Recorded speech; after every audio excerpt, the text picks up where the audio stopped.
আল্লাহ পাক রব্বুল আলামিন বলেন, বান্দা আমি তোদেরকে এত ভালোবাসি, এত মায়া করি, এত মোহাব্বত করি, তোদেরকে আমি দুনিয়াতে পাঠাইলাম একটু ইবাদত বন্দেগী করার জন্য। তোদেরকে তো আমি 1000 বছর, 2000 বছর, 300, 400, 500 বছর হায়াত দান করি নাই, অল্প হায়াত দান করেছি।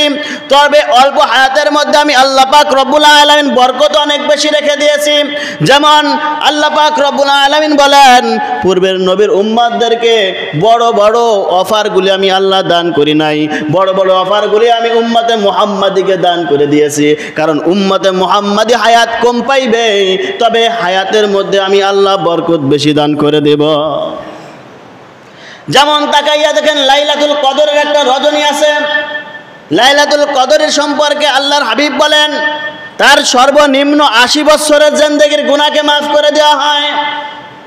আবার যখন মানুষগুলি রাত্রে উঠে তাহাজ্জুদের নামাজ আদায় করে, যখন তার জিন্দেগির গুনাহ সম্পর্কে আল্লাহর দরবারে তওবা করে, দুটি চোখের পানি ফেলে আল্লাহর দরবারে হাত দুটি উঠাইয়া বলে, আল্লাহ জিন্দেগিটা ভর গুনাহ করেছি, জিন্দেগিটা ভর অপরাধ করেছি, আল্লাহ তোমার কাছে আমি ক্ষমা চাই।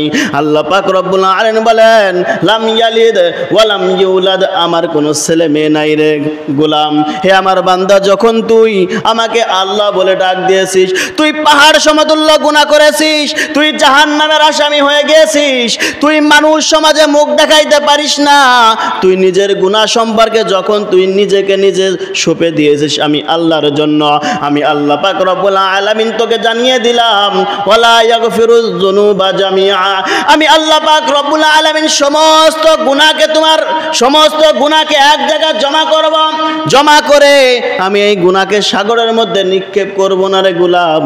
যত গুনাহ করেছিস, যত অপরাধ করেছিস, সমস্ত গুনাহকে এক জায়গা কইরা আমি এই গুনাহকে নেকি দ্বারা বদলাইয়া দিয়ে দেব। এটা কে দেবে?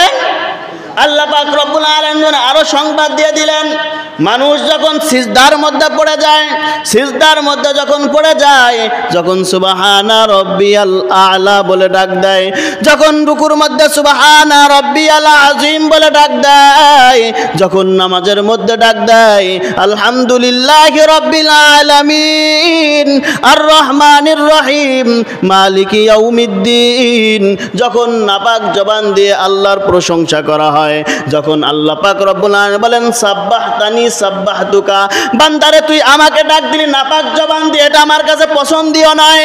আল্লাহ পাক রব্বুল আলামিন ফেরেশতাদেরকে ডাক দিয়ে বলে, হে ফেরেশতারা তোমরা ভালো করে শুনে নাও, নাপাক জবান দিয়ে আমার বান্দা আমার পবিত্রতা ঘোষণা করলো, এই নাপাক জবানটাকে আমি আল্লাহ পাক রব্বুল আলামিন পবিত্র বানাইয়া দিলাম। কে বানায়? আল্লাহ পাক রব্বুল আলামিন বানায়। কুরবানির সময় চলে আসলো, কুরবানি দিবেন, পশুটাকে যখন জবাই করবেন একটু কুরবানির পশুর দিকে একটু তাকাইবেন।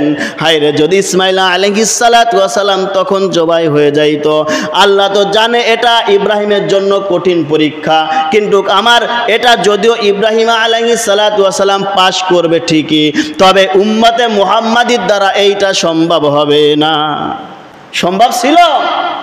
আজ যদি সম্ভব হইতই, তাহলে আজ পর্যন্ত দুনিয়ার জমিনে এত মানুষ আল্লাহ বলে ডাক দেওয়ার মতো থাকতো না।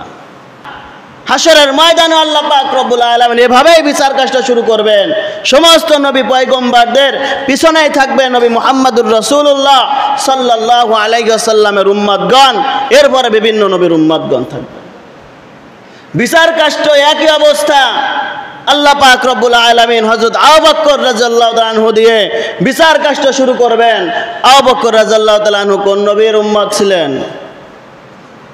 আখেরি নবীর উম্মত না, জান্নাতি সাহাবা ইকরামদের মধ্যে প্রথম কাতারের 1 নম্বর ছিলেন কে? হযরত আবু বকর রাদিয়াল্লাহু তাআলা আনহু।